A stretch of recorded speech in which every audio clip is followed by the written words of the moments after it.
रूस और यूक्रेन के बीच जंग लगातार जारी है। हालात यूक्रेन के हर गुजरते दिन के साथ खराब होते हुए चले जा रहे हैं, लेकिन बावजूद उसके रूस के सामने यूक्रेन अपने घुटने टेकने को तैयार नहीं दिखता और ताकत के साथ कर रहा है मुकाबला।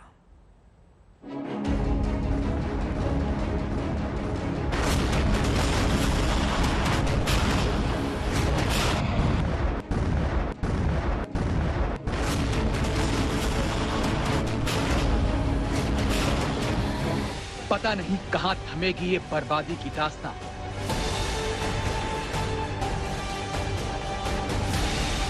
पता नहीं कब रुकेगा शहरों के खंडर होने का सिलसिला।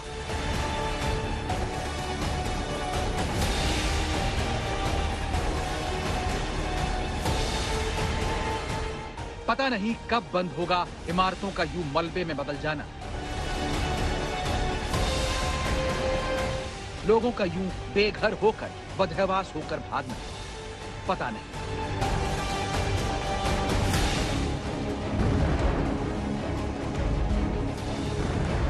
एक एक करके 46 दिन बीत गए। हर बीतते दिन के साथ रूस और ज्यादा आक्रामक हो रहा है। वो पूरा दम लगाकर यूक्रेन के शहरों को बर्बाद करने में लगा हुआ है। रूस के लड़ाकू विमानों ने यूक्रेन की फिजा में बारूद की गंध घोल दी है। आलम यह है कि कब कहां कौन सी मिसाइल गिरे, कब कहां कौन सा इलाका खंडहर में तब्दील हो जाए, कुछ नहीं मालूम। बूचा में रूस ने जिस तरह का नरसंहार किया, उसने पूरी दुनिया को हिलाकर रख दिया, मगर रूस को उससे कोई फर्क नहीं पड़ा। रूस ने वैसा ही नरसंहार होस्टुमेल और बोरोदियानका में भी किया। रूस के सैनिकों ने ठान लिया है कि उनके सामने जो भी आएगा मारा जाएगा। पहले रूस ने कहा था कि वो आम नागरिकों को निशाना नहीं बनाएगा, लेकिन लगता है कि रूस ने युद्ध के नियम बदल दिए हैं।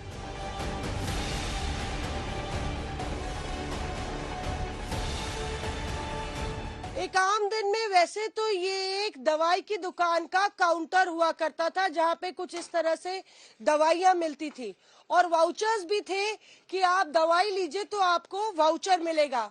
पर अब देखिए इस दुकान की तस्वीर, किस तरह से यहाँ पे जो गोलाबारी हुई, टैंकर्स आए, रशियन ट्रूप्स आए और उसके बाद यहाँ पे लगातार 1 तारीख को जो धुआंधार लड़ाई छिड़ी, उससे ये दुकान तब्दील हो गई खंडहर में। एक तरफ दवाई की दुकान है और ये है बेकरी शॉप, जहाँ पे तरह तरह की बेकरी, पेस्ट्री और बेकरी आइटम्स लगे रहते थे। पर यहाँ पे आप देखिए कि किस तरह से तबाही मची हुई है। पूरी सीलिंग नीचे आ गई है और ये लोहा ही लोहा आपको नजर आ रहा है। यहाँ पे नीचे कुछ बोतलें नजर आ जाएंगी, शीशियां नजर आ जाएंगी, जो सामग्री है वो सब यहाँ पे बिल्कुल अब पता भी नहीं लग पा रहा है, बिल्कुल जल के खाक और राख हो गई है ये बेकरी। यही तस्वीर है बश्तंका गांव की, जो कि बिल्कुल रेडार पे था रशियन आर्मी के, क्योंकि अगर उनको मिकोलाइव शहर को पाना था तो बश्तंका का वो रास्ता बश्तंका से निकलता है। और ये देखिए किस तरह से यहाँ पे अपनी कुछ बची कुछ सामान है। तो ये कोट आपको दिख रहा है, टेक्नीशियन का कोट है, कुछ दवाइयाँ हैं इस तरह से जली हुई है। यूक्रेन के कई शहरों पर रूसी फाइटर प्लेन Su-30 और Su-35 बर्बादी बरसा रहे हैं। हालांकि यूक्रेन की तरफ से भी दावा किया गया है कि उन्होंने रूस के एयर डिफेंस सिस्टम को निशाना बनाया है। इधर रूस ने एक वीडियो जारी किया। इस वीडियो में रूस ने बताने की कोशिश की है कि उसने मारियुपोल पर पूरी तरह से कब्जा कर लिया है। मारियुपोल वो जगह है जहां रूसी सैनिकों ने जमकर तांडव किया। यहाँ रूसी मिसाइलों ने पूरे शहर को खंडहर में तब्दील कर दिया है। रूस का दावा है कि मारियुपोल में यूक्रेनी सेना की आखिरी टुकड़ी को भी रूस ने घेर लिया है और अब मारियुपोल पूरी तरह से रूसी सेना के कब्जे में है। मारियुपोल के बाद मिकोलेव की ये तस्वीरें देखिए। यकीन होगा कि रूसी सेना किस तरह कहर बनकर टूट पड़ी है यूक्रेन पर। मिकोलेव में बर्बादी की कहानी कहता ये गांव का दृश्य है। रूसी सैनिकों ने यहाँ किस तरह से बमबारी की है, उसके निशान देखे जा सकते हैं। रूसी बमबारी के बाद यहाँ जमीन पर जगह जगह बने गड्ढे बता रहे हैं कि रूस किस कदर घातक हो गया है। बताया जा रहा है कि रूस के इस हमले से इस गांव में एक बच्ची की मौत हो गई। कई लोग घायल बताए जा रहे हैं। मगर यूक्रेन का दावा है कि उसने भी मिकोलेव में रूसी सेना को करारा जवाब दिया है। ये तस्वीर है रशियन फोर्सेस किस तरह से निस्तनाबूत हो रहे हैं यूक्रेन की सरजमी पे। जिस ट्रक पे हम खड़े हैं ये रशियन ओराल मिलिट्री ट्रक है जो क्रूज मिसाइल्स लेके जा रहा था। जी हाँ, दक्षिण छोर में मिकोलाइव के बाहरी इलाके में लगातार घमासान लड़ाई चल रही है। और आइए आपको दिखाते हैं इस ट्रक की तस्वीर।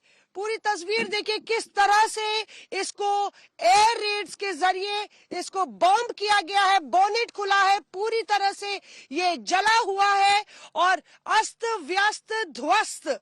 यही तस्वीर है इस मिलिट्री क्रूज मिसाइल ट्रक की जो कि क्रूज मिसाइल्स लेके जा रहा था। लगातार यहाँ पे क्रूज मिसाइल्स के जरिए तबाही मचाई जा रही थी। और आप देखिए यहाँ पे जो तस्वीर आपको नजर आएगी कुछ इस तरह से इसके हिस्से टूटे पड़े हुए हैं। पूरा ट्रक ध्वस्त हो गया है। अभी ये पूरा सैनिटाइज किया गया है, इसमें कोई एमिनिशंस नहीं है।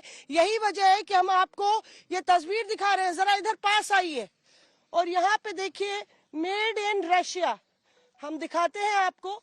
थोड़ा नीचे उतरने की कोशिश करते हैं और मेड इन रशिया ये आपको नजर आ जाएगा। यहाँ पे ये देखिए ट्रक का साइड वाला हिस्सा है और यहाँ पे देखिए परमिंदर जी जरा अगर आप कैमरा घुमा दें तो आपको मेड इन रशिया जो लिखा हुआ है वो यहाँ पे तारीख भी लिखी हुई है 95 फरवरी 1995 का बना हुआ मेड इन रशिया। तो सीधा सा मतलब ये कि रूसी सैनिकों पर यूक्रेन भी हमलावर है। इस सब के बीच डोनेट्स्क के एक स्टेशन पर भी भयानक हमला हुआ। देखिए हमले के बाद ये कार आग का गोला बन गई। इन सब के बीच अस्थायी पुल को पार करते रूसी टैंकों की ये तस्वीरें बताती हैं कि पुतिन जल्द से जल्द यूक्रेन का काम तमाम करना चाहते हैं। पुतिन अब नहीं चाहते कि युद्ध ज्यादा दिन तक चले, मगर अकेले पुतिन के चाहने से क्या होता है। यूक्रेन भी पूरा दम झोंके हुए है, रूस के सामने डट कर खड़ा हुआ है। देखना होगा कि रूस और यूक्रेन के बीच चल रहे इस युद्ध का परिणाम क्या होता है। कीव से गौरव सावंत, राजेश पवार और गीता मोहन के साथ आज तक ब्यूरो।